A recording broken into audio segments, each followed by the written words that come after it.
এই সেই বর্ধমান লাইনের গোড়াপ স্টেশনের বিখ্যাত পীর বাবার মাজার।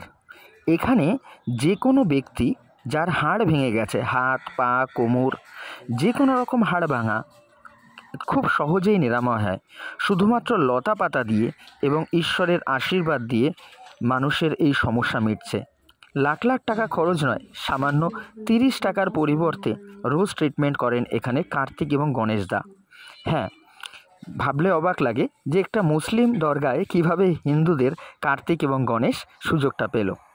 নর্মালি আমরা ট্রেন ধরে আমরা দমদম হয়ে ডানকুনি হয়ে বর্ধমান রুটের ট্রেন ধরলে আমরা খুব সহজেই গোড়াপ স্টেশনে পৌঁছে যাই এবং এখানে ভ্যান এবং টোটো রেডি থাকে নিয়ে যাওয়ার জন্যে।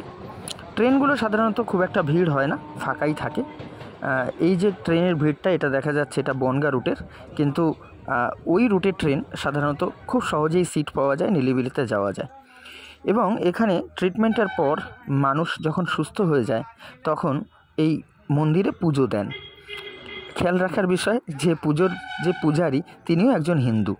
ঠিক আছে, তার মানে দেখুন আমরা ধর্ম নিয়ে ভাগাভাগি করছি, কিন্তু ঈশ্বর ভাগাভাগি করছেন না। তিনি সবাইকে সমান নজরে দেখছেন এবং প্রচুর মানুষকে লাখ লাখ টাকা খরচের হাত থেকে বাঁচাচ্ছে। এখানে বিশেষ করে গরিব শ্রেণীর লোক আসে। আমরাও গেছিলাম, আমাদের হাতের হাড় ভেঙে দুটুকরো হয়ে গেছিলো, যেটা দুটো স্টিলের পাত বসাতেই 1 লক্ষ টাকা খরচ হতো, হয়তো তার থেকে আরও বেশি খরচ হতো। কিন্তু এখানে খুব সহজেই মাত্র 6 মাস আসা যাওয়াতে প্রবলেমটা সলভ হয়ে গেছে চিরতরে এবং ন্যাচারালি হাতটা জোড়া লেগে গেছে।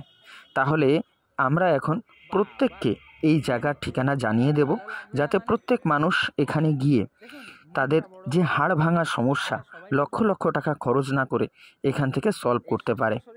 তো আসুন আমরা এই পীর বাবার মাজারের সুনাম সবার কাছে ছড়িয়ে দিই। হ্যাঁ, এটা বর্ধমান রুটের গোড়াপ স্টেশনে পৌঁছালে যে কোনো মানুষ বলে দেবে কোথায় যেতে হবে আপনাকে। তো আসুন, আর লক্ষ লক্ষ টাকা খরচ নয়, কাটা ছেঁড়া নয়, স্টিলের পাত বসানো নয়, যে কোনো হাড় ভাঙা আমরা প্রাথমিক দিকে এখানে একবার যোগাযোগ করি এবং সেখানে আশা করছি পীর বাবার আশীর্বাদে আপনারা সবাই সুস্থ হয়ে যাবেন। হাজার হাজার লোক সেখানে সুস্থ হচ্ছে, কোনো রকম কোনো দাবি নেই, শুধু একবার লতা পাতা বাঁধতে মাত্র 30টা টাকা। সপ্তাহে বা 5 দিন পরে একবার যেতে হয়, তাতেই আপনার সমস্যার সমাধান। আসুন মিলেমিশে